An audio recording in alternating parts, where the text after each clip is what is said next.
Memino. We are from Group 5. My name is Gustaff, Sebastian, Sambira. And here are our group members, Caddy, Frank, Kafiar, uh, Zefanya, Febe, and Fasya, and one other member, which is Refaya, Freysi, Cinta, Betah. Unfortunately, she cannot join the meeting for tonight, and we decided that she is going to film herself doing her part, explaining her part in the presentation. And yeah, let me just go to the presentation and present.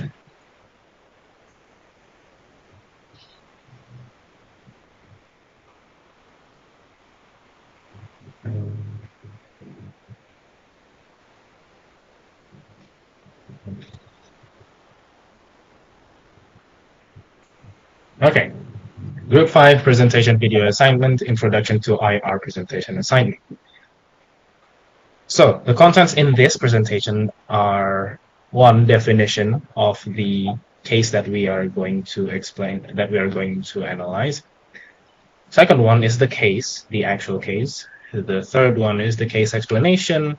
Fourth, aftermath of the case. And fifth, conclusion. And sixth, which is the last one, our critical opinion on this context. Now, for the definition, number one, there is ideological conflict and global rivalry. Ideological conflict and global rivalry. The Cold War was defined by the ideological clash between the US, which is capitalism and democracy, and the USSR, which is communism and authoritarianism, fueling a global competition for influence and power. Second one, military tensions and nuclear standoff. Both superpowers engaged in a relentless arms race, amassing vast nuclear arsenals and creating a constant threat of nuclear war. The military buildup heightened global tensions and shaped diplomatic relations for decades. Third one is proxy wars and regional conflicts.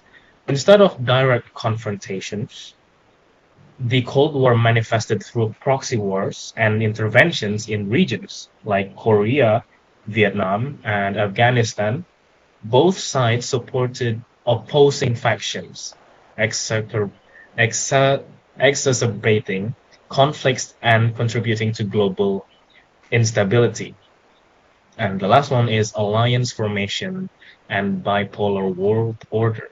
The formation of military alliances such as NATO and the Warsaw Pact divided the world into two opposing blocs, intensifying geopolitical rivalries and shaping international relations throughout the Cold War era. Next slide is the case.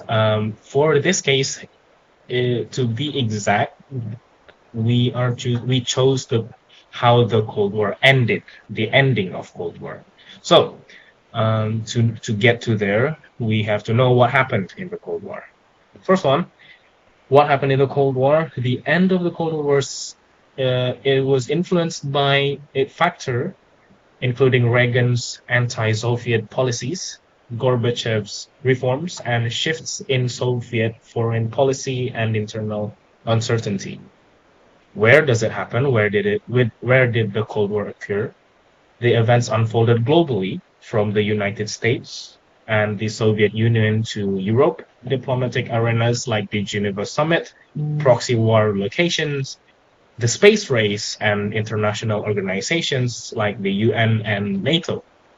And when does it happen? Primarily, it happens in the late 1980s and early 1990s. It was marked by Gorbachev's rise, the 1985 Geneva Summit, shifts in Soviet policies, and the dissolution of the Soviet Union in 1991. For the last three parts, it is going to be explained by Zefanya here. I'm gonna explain who were the actors in the Cold War.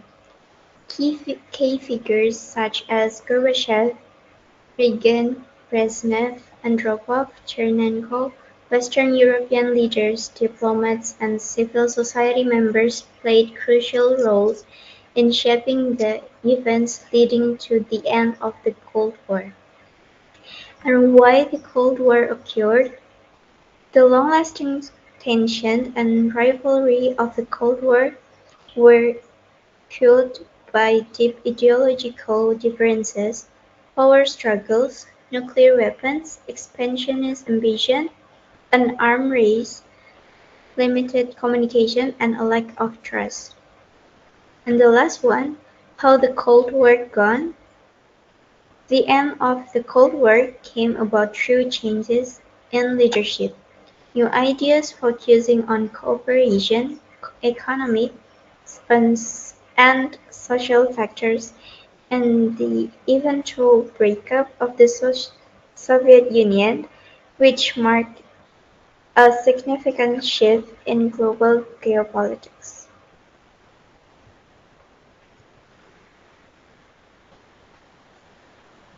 So next one is the case explanation of the how is Cold War ended. So the Cold War ended through a pace of relative political equilibrium between the United States and the Soviet Union, which could have led to either the end of the Cold War or another cycle of tension. The process of ending the Cold War involved negotiations between the superpowers and other states with the establishment of new common rules to ensure stability. The key aspects of the Cold War's conclusions include agreements on nuclear arm control, and the reorganization of military alliances.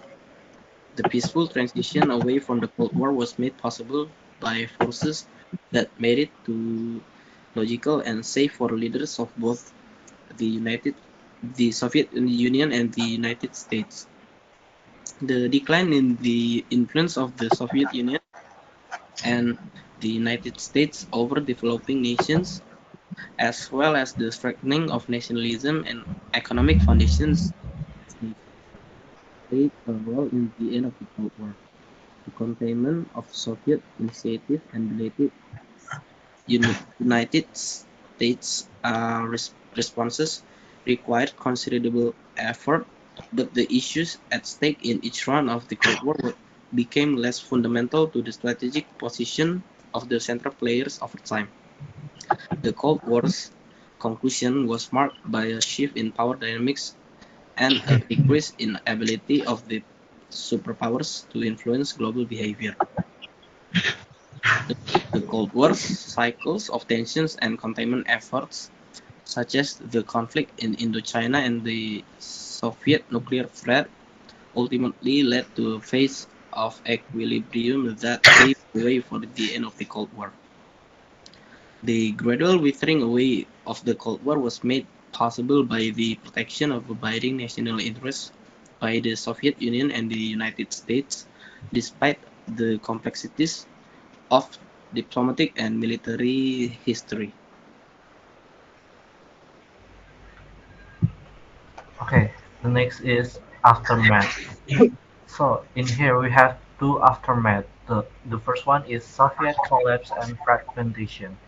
After the Cold War, the Soviet Union collapsed and fragmented into several independent countries. And the second is United States dominance and the new challenges. The United States emerged as the dominant global power post-Cold War, but international relations were reshaped by new challenges arising from the aftermath of the Cold War.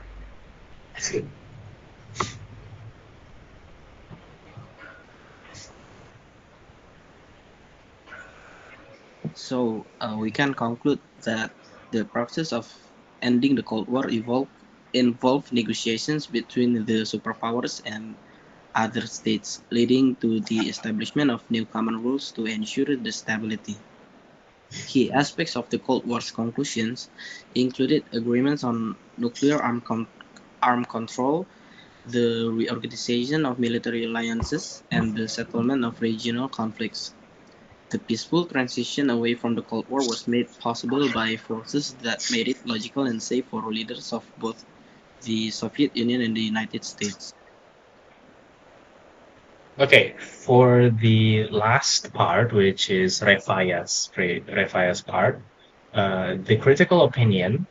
For this part, the video will be cut uh, later, and I'm going to edit the input her individual film, her individual video of her explaining the critical opinion.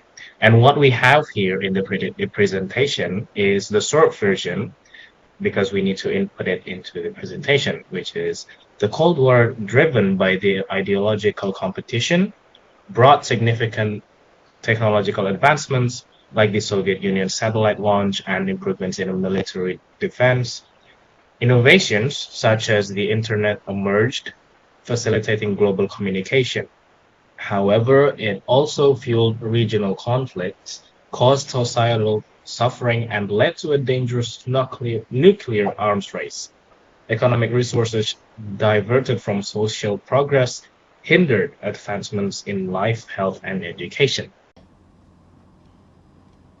Our critical opinion regarding the Cold War is from both sides trying to spread their respective influences and ideologies throughout the world. This war did produce several advances. For example, in the field of technology, the Soviet Union succeeded in launching its first satellite. In the military field, they made progress to establish defense and security for the US and the Soviet Union itself. The discovery of discoveries such as the internet and computers can help with better ways of interacting. This war, this war had several things that had a big impact on the whole world. However, there are also detrimental things that occur as a result of the Cold War, such as regional conflict and suffering to society. There was a nuclear arms race between the two parties which increased the threat of war. There are also economic impact that occur because resources are depleted to improve the needs of life, health, and education for the community, holding back the potential for social progress. Thank you. And that is our presentation. And yeah, thank you for your time. Thank you for listening. We are Group 5, and thank you.